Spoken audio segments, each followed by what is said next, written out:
The main concerns of mine when I was about to play this game is how alike it would be to the God of War games. And as I found out, I'd say about 80% of the game is exactly like God of War. Now, I'm not saying that this is a bad thing, but I did feel like I was playing a boring version of God of War. I'm going to start with the story. The story begins with Dante returning home to find the love of his life dead.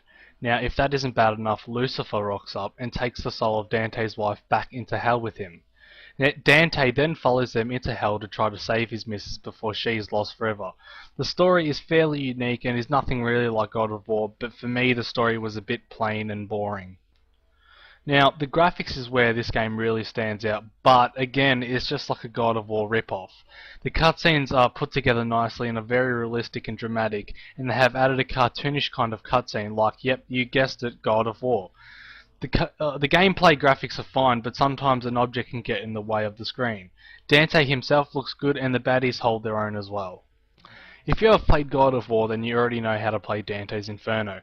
The combos and the buttons are exactly the same. The only thing that's different is instead of two swords, you get a scythe and a cross to shoot like magical cross thingamabobs. The gameplay does get repetitive, especially on the easier modes where you don't have to be as careful with blocking and tactics. You can just go into a battle mashing buttons and killing everything around you.